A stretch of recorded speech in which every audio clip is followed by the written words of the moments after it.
All right, welcome to another season of Flawless TV. This is your host, DHayes. And on this channel, we have so much to talk about. If you have a topic you want me to cover, comment down below and submit your request to the link. You know, I have a link in the bio, or you could also submit it to my email. And just a reminder, this podcast will be on all platforms. For instance, say if you don't want to see the whole live stream, we have episodes segmented and dropped right after the show for each topic. So say if I'm talking about like starships or whatever, those episodes will be dropped immediately right after the show. So right when the stream ends, that's when this is. And the full unedited raw version will be uploaded on Twitch and Rumble. If you want the podcast, go to Spotify or Apple Music to access the podcast, which is provided by Anchor FM. If you want to watch shorts, they will be placed on D-Band's vlogs and on social media. Now, let's get into the show after this upcoming break. Go check out DHayes Productions merch store. If you drink coffee or tea, go here to get you a mug alongside a coaster with my logo on it. We also offer t-shirts for both men, women, and children sizes. We also have hoodies and sweaters. Now, if you're wondering, where do I go to get some of this merch? Well, if you're watching this video right now, go on DHayes Productions, go down to the link in the description below.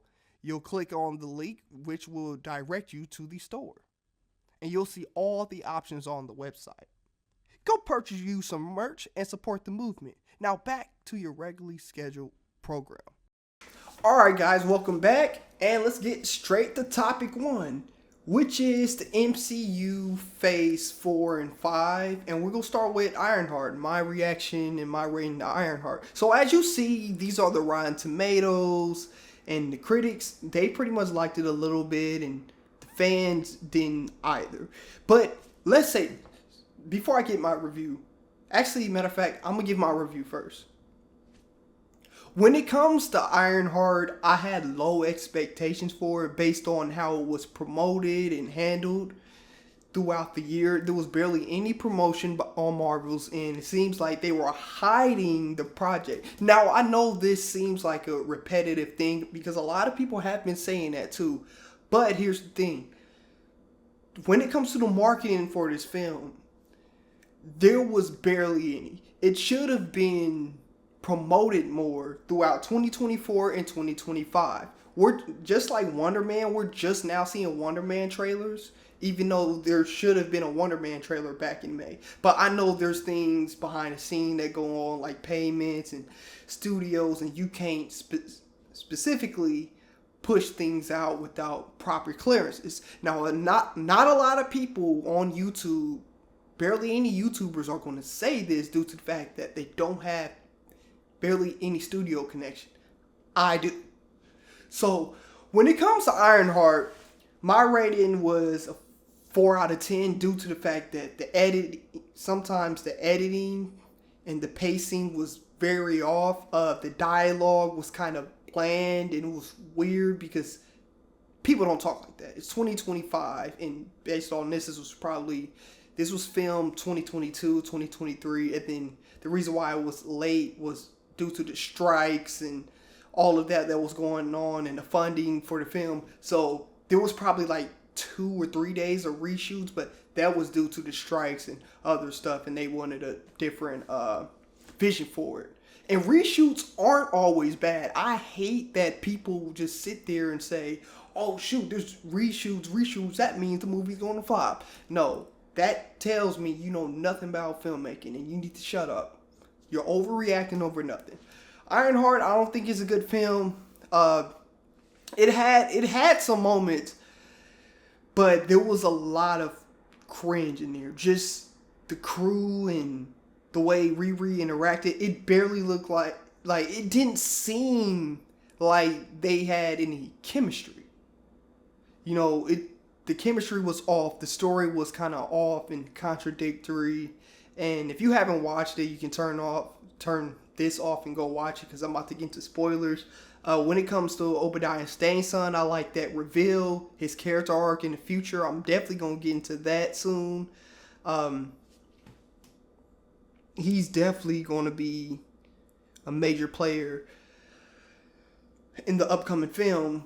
Another thing was the Mephisto reveal. Loved it. 10 out of 10 reveal. I loved it. The action in this film, 10 out of 10. To me, matter of fact, I'm going to put my rating up. I'm going to make this a 6 out of 10 because the action in here is pretty good. And my only problem was Riri's decisions. Now, I know the point of the Ironheart comics and all that. I'm not a big fan of them, but Riri is a very unlikable character, and she's supposed to be portrayed this way. But her decisions are kind of dumb due to the fact that the writers, whatever they were doing in that room, were just beyond stupid. It just looks like somebody came in, wrote something down, somebody else came in, wrote something down, and then they just put it all into one. That's what it feels like. Now let's get to the Rotten Tomatoes. These are the scores, not that bad, but the problem is, before this film was aired, you had Nerdrotic, Tyrone. I can't mention his name because he's going to freaking, copyright strike this. That guy, TM. I'm going to call him TM. The grifters, Geeks and Gamers, like, you had a lot of grifters just out there pushing narratives that's not even true about the film. And before the film, this was review bombed to the point they had to take this down. There was tons of weirdos with Doritos and freaking white milk they dip it in, and it smells like Comic-Con 24/7 where they stay at. And they don't stay in their mom's basement. They stay underneath the basement or outside in the shed. That's where these freaking gooners are. Here's the thing. Review bombing this show makes 0 sense. The show came out, some people loved it. And here is what Variety has to say. This was published June 24th, 2025. Ironheart takes the MCU to Chicago for an overcrowded coming-of-age story review. Shout out to Allison. She states, the Marvel Cinematic Universe is not often associated with a sense of place, unless the place is in question. It's a green screen soundstage in Atlanta or London. There are exceptions like the revived New York Daredevil, but they're not the norm. The best thing Ironheart, the MCU's latest Disney Plus show, has going for it is precisely the spatial specificity. I'm going to cut that out. So many of its predecessors lack. Before the 6-episode season gets bogged down late in its run with the competing genre elements and fantastical lore, Ironheart is a show about Chicago, specifically the city's predominantly black South Side, where protagonist Riri Williams returned after she's expelled from MIT. Now, here's my problem with that. You automatically feed into the stereotype when you do that, and then when you go to Chicago, it looks like some 1970s freaking vibe in 2024, 2025, whatever. Actually, 2022, 2023. It looks like it's shot in the 70s and 90s, and people in Chicago don't even act like that. But I saw people saying they tried to portray her as like a thug or some girl from the hood, but she wasn't. As I recall, she wasn't in the hood. She wasn't in the hood. Now that garage she was working at, that's probably the hood, but she wasn't in no ghetto or any projects. I'm 100% confident she wasn't in any of that.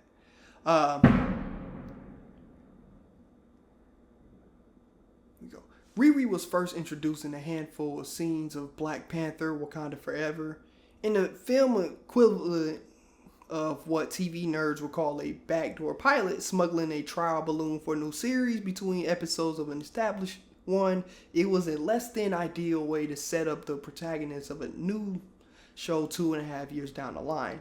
Ironheart creator Shanaka Hodge inherits a character with the technical prowess and a superpower suit of Tony Stark, but without the rich data or attendant resources to build Riri up from a helpful accomplice to a hero in her own right.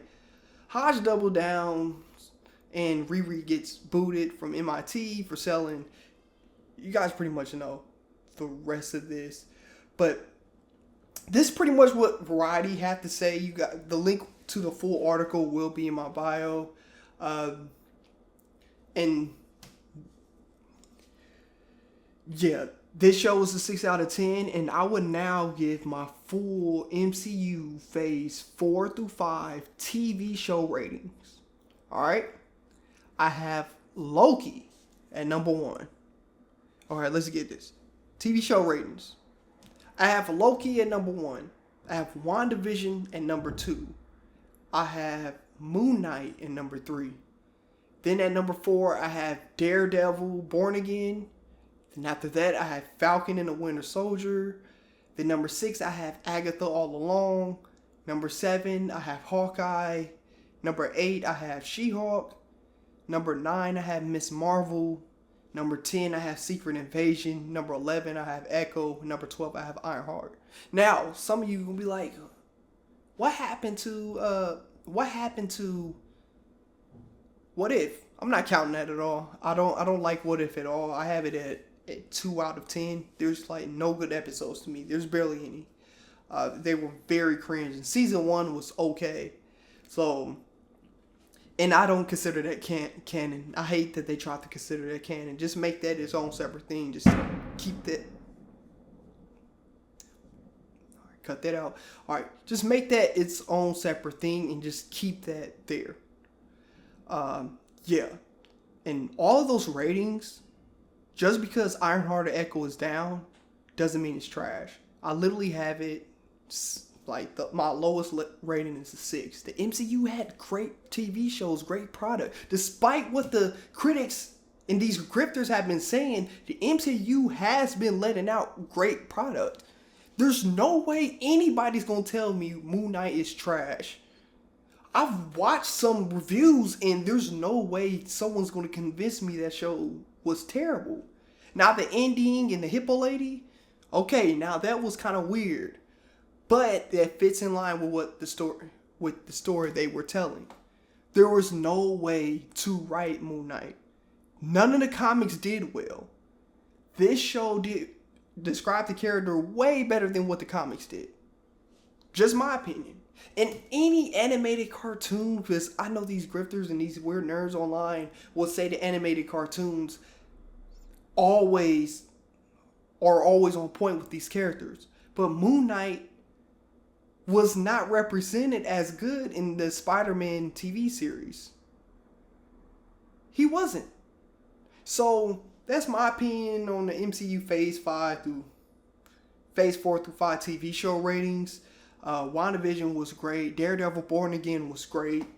People saying it was mid. I don't see anything mid about it. They had some filler episodes, but the show was good. Now, did it seem a little rushed? A little bit.